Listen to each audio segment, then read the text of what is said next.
Hey everyone, it's Liam Kennedy again from Car Pros Kia, here to bring you another cool Kia video. And this is one that I've been waiting for a long time. It's something that I'm super excited about. And what this car is the brand new 2022 Kia Stinger GT line. This one here comes with the Sun and Sound package, which upgrades the speaker system to a Harman Kardon sound system and blacks out the roof, giving you a very nice sunroof, which I'll demonstrate inside. Now, just to do a walk around, because this thing has got some major cosmetic upgrades all around, starting with these rims that are brand new to the line, and I find them more attractive than the GT rims, and that goes the same saying with the headlights here. If we take a close look at them, you'll notice that they're quad beam with these nice daytime running lights running above and below them. Aside from that, we do get the brand new Kia logo on this car, and this one's painted with my favorite color, the ceramic silver, which is now available in the GT line trim level, which wasn't before.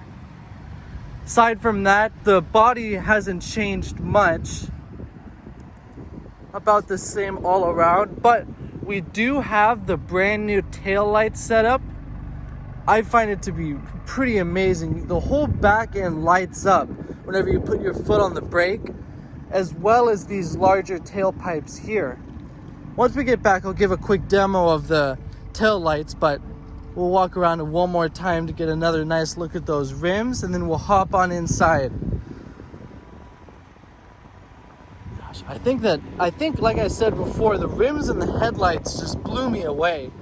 I find both of them to be an upgrade over the higher model, which makes this one a little more appealing. On the inside, it's going to be pretty similar to what we've seen in the former years. This one's still wrapped up in the back, but you'll see the seat pattern up in front. You still get the nice Burmester speaker grills. I love the style that they did for those.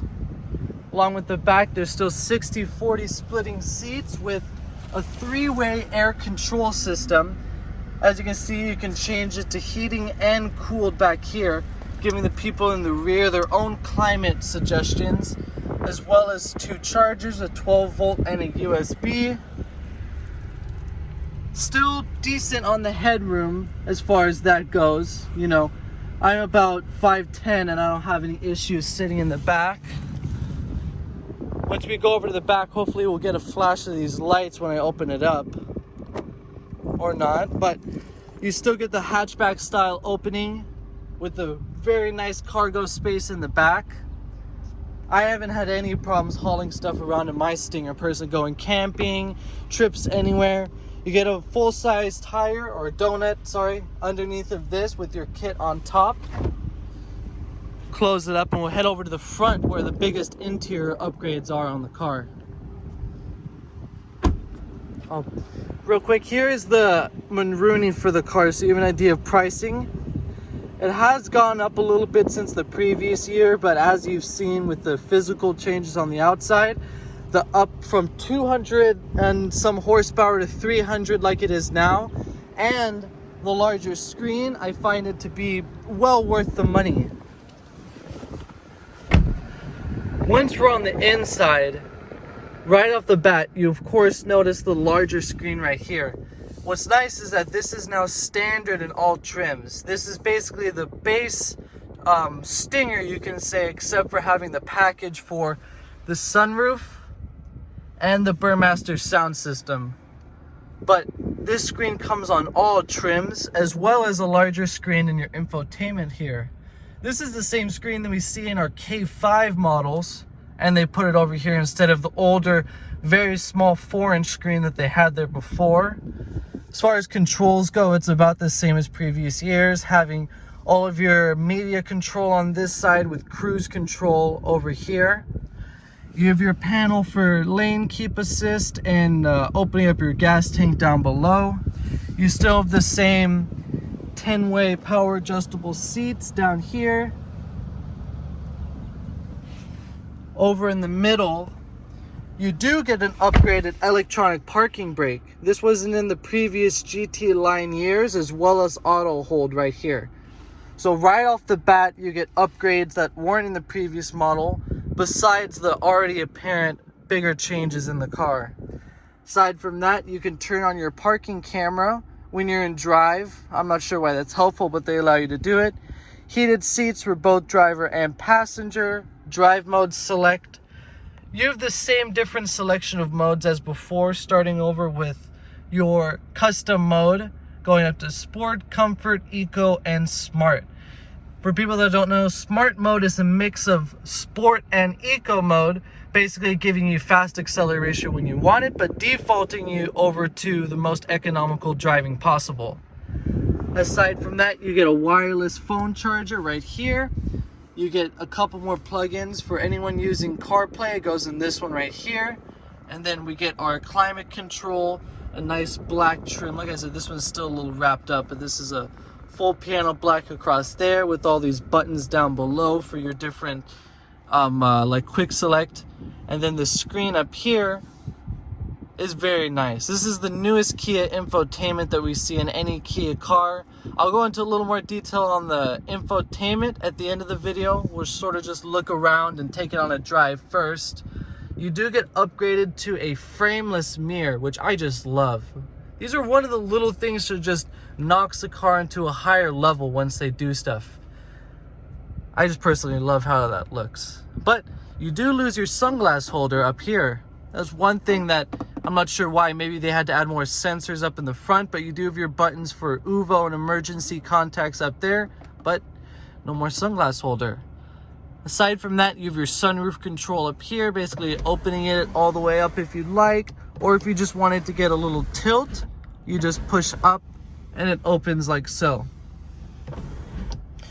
For the people that want to race this car around a little bit, your traction control button is right there, and there's a little thing if people didn't know, when you hold it, when you press it once, it turns off traction control. But if you press it when it's off and hold it, it will also disengage your stability control, which will allow you to launch the car, basically revving it up to 4,000 RPM when you have your foot on the brake and the accelerator. You let it off and it launches you, which is a very fun feature to have, but of course, I would never do that in a brand new car. Aside from that, the seat design is the same as we saw in the previous year. Storage looks about the same size in there. You still get nice little hooks along the whole back rear of the car with your handles and such. Still a very beautiful car, but for people that were waiting for a time to buy a Stinger, the time is now. These features are just, they finally knocked it up to a level that I find to be just giving me everything that I wanted, even in this GT line package here. So we're gonna take it on a drive and I'll be right back. All right, so I'm gonna take it on one of my drives like I usually do and explain best I can how this feels. And from my perspective, that extra 65 horsepower that they added makes a big difference. I have mine tuned right now with just a typical tuner and an intake, and I thought that I was close to the horsepower that we have in this car being 300, but it's definitely a more substantial feeling. Let me just pop out of here.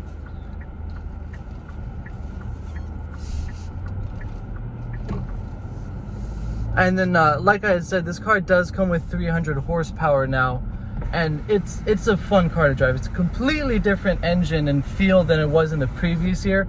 Steering feels about the same, suspension feels about the same, but the torque that you get is definitely an upgrade from the previous years.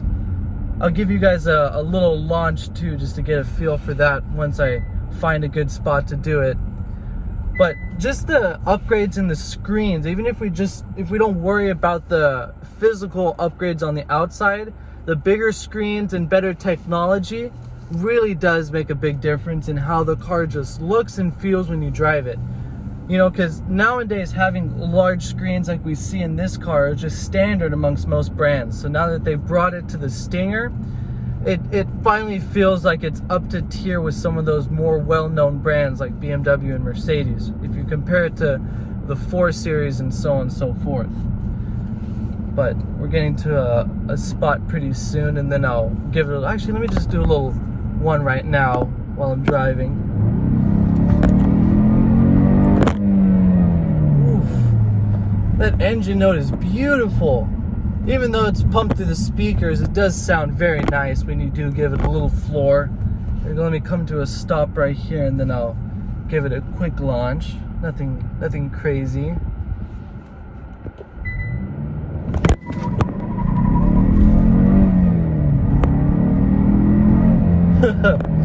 All right, definitely an upgrade. You heard this is the rear-wheel drive model, so we got a good amount of spin out behind us because of it. But definitely, I find this to be an upgrade from the previous model. I mean, obviously, but you know, every time that they up a year, they do little changes here and there. This upgraded engine is the real thing. They did a really good job. And for me, the difference between the old GT line and the GT, which had the twin turbo 6 engine, was night and day. With this engine in here, it's still a big difference with the twin 6, but this thing in and of itself is just it's not a puny little single turbo car anymore. This thing has a lot more power.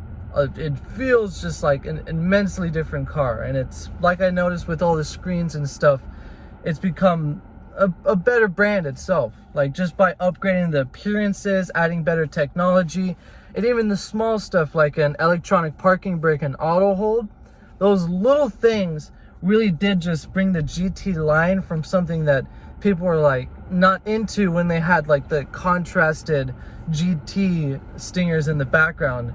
It's just it's a car that I think will be a lot more well selling, and just, you know, it performs better. Of course, now they have the K5 GT in the lineup as well, which has the same engine as this one does, which is a competition as far as like having the same power, what price point you want to be at. This is going to be a little more expensive than the K5, but because of that, you get the better styling, in my opinion, a lot more features and amenities, and of course just the name with the Stinger itself versus driving an Optima, you know, of course holds some truth there. But let me park it back at the dealership and we'll dive into the infotainment and get a good feel for that. All right, we're back now, and I'm going to go over the infotainment like I said. And just, I wanted to start at something that I find to be a very little thing that I'm pretty sure a lot of people that would get this car overlook. Now, of course, this does come with the premium Harman Kardon sound system as a packaged item, but besides its sounding amazing standard, you do have what they call quantum logic sound. And what this does is you have 3 different options: reference being normal, audience, and on stage. Basically, those are different listening modes, and I always have mine set to on stage mode. What that does is it basically centers the sound around the driver's head and just sounds amazing. I'm in love with the sound system in this car. It's the best one that I've found basically in any vehicle I've driven so far. Even the Harman Kardon sound system in the Telluride, it's not the same thing as it is in here. They did an amazing job with how it sounds. As far as infotainment goes, if you could hear right now, I have it on what's called Lively Forest. They added basically ambient noise that you can play in the background instead of music. See right there, it's called Sounds of Nature. That's where you go to select it. And I find that to be a nice little feature, maybe for people that don't like listening to music or just want something just to decompress with. It's nice that they added that in there. Aside from that, up here, you can select different guests, or users as they call it. Basically, this will allow you to save preferences to each different driver. Basically, sort of like memory seats, but for the infotainment. You can set it up to 3 users and a guest, and like I said, you save each preference to that user profile. Aside from that, they have an added valet mode, basically allowing you to give it to a valet and not worry about them driving over a certain speed limit or past a certain length, which is nice to have in this car. Aside from that, you do get HD radio, Sirius XM. You do get Apple CarPlay and Android Auto. It is still wired, unfortunately. We don't get the wireless CarPlay, but I like how it spans across the entire screen. It looks very nice when it's blown up nice and big across the screen. Sounds of Nature, like I said. You do get voice memos, which is it's a little gimmick that they added in, basically allowing you to record yourself if you have an idea or something on the road and just save it into the car. Aside from that, if we go into the vehicle setup right here, you do have a couple of things that you can change here. Like I said, you do get the active sound design. Right now it's set on normal, and what that does is it plays engine notes through the speakers in the car, basically making it sound like a more aggressive car. Basically it's not allowing anything in from the engine, it's just playing a recorded tune through the speakers. Basically, if it's turned off, you still get a little hint of an engine note, but it becomes a fairly quiet car. If you don't floor it, it's a completely quiet car. But for the people that like having a nice hearty sound playing through it, you set it on strong and it sounds very nice. I personally have it on strong myself. You can adjust different themes, like little things with the cluster here that's been changed. You can just change like the lines and stuff. It doesn't make much of a difference, but it's nice that they add a little bit of selection there. You have a sound or the welcome song that you can play. I have that turned on as well. It's another little gimmick that they have. No ambient lighting in the GT line trim. That's available only in the GT2. Other than that, you have a lot more driver assistance features that are added, and you get the smart cruise control added in the GT line trim, which is nice. Driver attention warning, which I don't really use. Forward safety active assist. Basically, it will brake the car and stop you from hitting the person in front of you. You do get lane keep assist. If you notice, there's those little car emblems on the side of the mirror, letting you know that there's going to be someone in your blind spot, as well as actively assisting you from hitting someone. If you do start changing lanes and there's someone there, it'll stop you from hitting them. But other than that, most of the time people getting this car don't care too much about those features. But on the home screen, if you swipe over, you get this nice little temperate screen showing you the temperature and then whatever you're playing on your media, as well as the easy access to the navigation, which comes standard in this car. Just click it like so and you get the navigation popping up there. I personally prefer Apple CarPlay's infotainment. They did a very good job on this, basically giving you quick shortcuts to home and work, and I find it to look pretty nice. You can set your place by hand like this or typing it in. But other than that, I hope you enjoyed this video of the Stinger. I'm going to be putting up another video soon of the Carnival and a Forte GT. Those are my next two I have on my list. And of course, if you have a Kia that you want to see, make sure to let me know and I'll try to get it done for you. All right, everyone. Have a good one.